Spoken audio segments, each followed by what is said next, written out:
आप जिंदगी में किसी भी मसले का शिकार हैं तो उसका सिर्फ एक ही हल है, चेंज योर माइंड।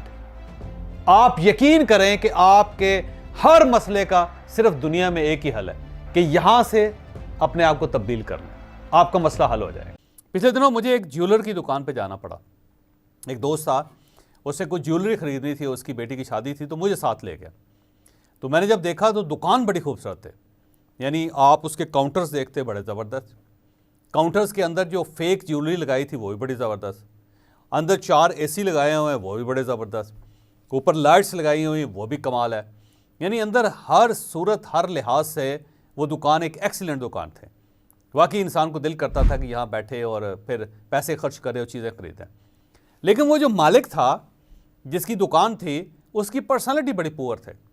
उसने पुराने कपड़े पहने हुए थे, कुछ साफ़ सुथरे कपड़े नहीं थे, स्लीपर घसीटता वो आता था, पाँव के जूते जो थे वो भी बहुत अच्छे नहीं थे, हाथ उसके गंदे थे और पसीना आया हुआ था, और जिस बंदे से भी हाथ मिलाता था दूसरे आदमी के हाथ के ऊपर पसीना लग जाता था, और बात करने का भी उसे तमीज़ नहीं थी, कोई बहुत अच्छी कम्युनिकेशन भी उसकी नहीं थी।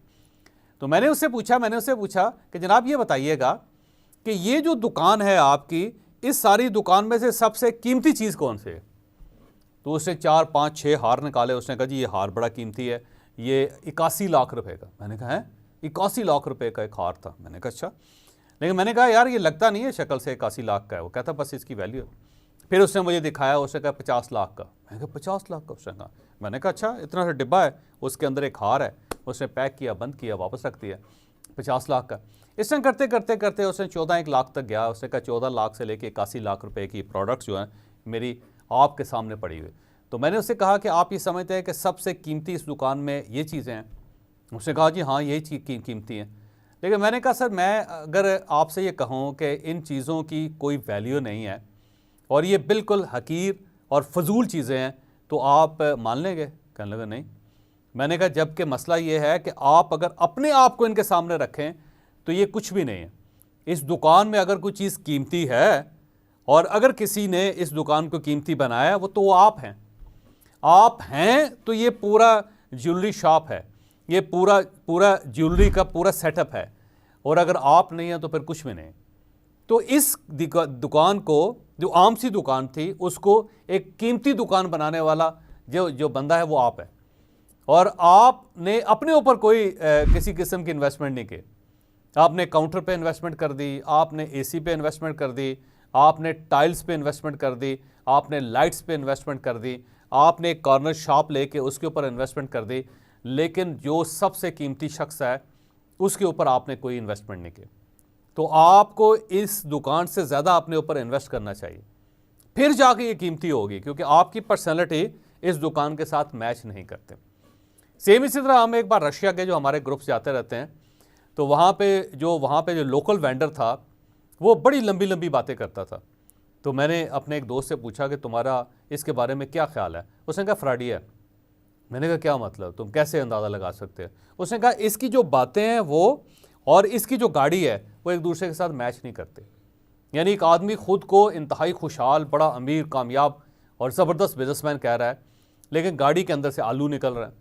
गाड़ी को धुलवाए हुए उसे 2 महीने हो गए और उसको बाहर से साफ़ है ना अंदर से साफ़ है, और अगर कोई चीज़ निकालनी चाहें, वहाँ से टिश्यू पेपर भी निकालना चाहें तो टिश्यू पेपर भी गंदे हैं। तो उसने कहा कि इसकी जो बातें हैं वो मैच नहीं करती इसकी गाड़ी के साथ, तो लिहाजा ये जितनी बातें कर रहा है ये फजूल कर रहा है, गलत कर रहा है। तो इससे आप अंदाज़ा लगाएं कि पर्सनैलिटी को कैसे जज किया जाता है।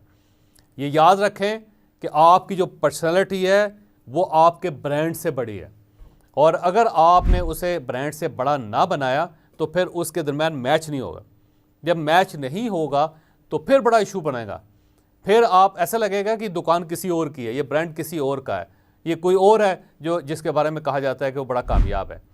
मैं एक बार ना घर पे बैठा हुआ था, तो बाहर CDA वाले काम करने के लिए आए। हमारा क्योंकि एंड कॉर्नर का घर है, तो वहाँ पे वो एंड पे होने की वजह से वहाँ सड़क बन रही थी, तो CDA का एक डिप्टी डायरेक्टर जो है ना वो मिलने के लिए आया। तो उसने कहा जी कि वो जावेद चौधरी साहब से मिलना है। तो मैंने ऐसे गंदे गंदे से कपड़े पहने हुए थे, मैं बाहर निकल आया, वो मेरे साथ फिरता रहा, फिरता रहा, उसने दिखाया, उसने कहा कि हम यहाँ पे काम करना शुरू करना चाहते हैं, कोई हफ्ता लग जाएगा, आपको डिस्टर्बेंस होंगी। तो हमारे मेंबर ने कहा कि पहले आप उनसे पूछ लें कि वो डिस्टर्ब ना हो, कोई कंप्लेन नहीं आनी चाहिए उनकी तरफ से। तो मैंने कहा ठीक है, अच्छी बात है, कर लें। तो फिर कहने लगा आप जावेद चौधरी साहब के भाई हैं? मैंने कहा हाँ जी, मैं उनका भाई हूँ। कहने लगा उनसे मुलाकात नहीं हो सकती किसी तरीके से? मैंने कहा सरदस्त तो वो मशरूफ़ है, अभी तो मुलाकात नहीं हो सकती, कोई काम लगे हुए हैं। तो मैं बड़ा हैरान हुआ कि वो मुझसे मिलना चाहता था, मैं उससे मिला, लेकिन उसने मुझे पहचाना नहीं और मुझे जावेद चौधरी का छोटा भाई समझ रहा था या बड़ा भाई समझ रहा था। तो मैं बड़ा हैरान हुआ, मैंने सोचा यार क्या मेरी शक्ल बिगड़ गई है, मसला क्या बन गया है और क्यों ये बंदा नहीं पहचान रहा। तो घर जाके वापस जाके मैंने जब अपनी शक्ल देखी, अपना लिबास देखा, तो मुझे महसूस हुआ कि मेरी जो पर्सनैलिटी उसके जहन में थे और जब मैं सामने उसके आया तो ये उससे फ़र्क है, उसमें और इसमें ज़मीन आसमान का फ़र्क है। उसने हमेशा मुझे साफ़ सुथरा, सूटेड बूटेड, शेव हुई ऐसे ज़बरदस्त किस्म का मेकअप किया हुआ, ऐसे फ्रेश फेस के साथ देखा है। और जब मैं उसके सामने आया तो मुरझाया हुआ चेहरा है, बिखरे हुए बाल हैं, गंदे से कपड़े हैं और जूते भी एवं से हैं। अंदर से निकल के मैं उसके पास मिलने के लिए चला गया। तो वो मैच नहीं कर सका मेरी इस पर्सनालिटी और उस पर्सनालिटी से। तो वहाँ से मुझे एक सबक मिला कि जब भी आप किसी से मिलें तो आपको अपनी पर्सनालिटी, जो आपका ओरा है, जो आपका लेवल है, उसके मुताबिक मिलना चाहिए। आपने क्लिप देखा, ये क्लिप हमारा एक सेशन था पर्सनालिटी डेवलपमेंट का, उसका हिस्सा है। अगर आप ये पूरा कोर्स लेना चाहते हैं, इस पूरे कोर्स को एंजॉय करना चाहते हैं, तो नीचे नंबर है, आप इन नंबर्स पे रब्ता करके ये पूरा कोर्स हासिल कर सकते हैं, क्योंकि ये कोर्स बड़ा तवील है और इसके अंदर ऐसी सैकड़ों मिसालें मौजूद हैं। तो आप हमसे इन नंबर्स पे रब्ता कर सकते हैं और पर्सनालिटी डेवलपमेंट का पूरा कोर्स हासिल कर सकते हैं।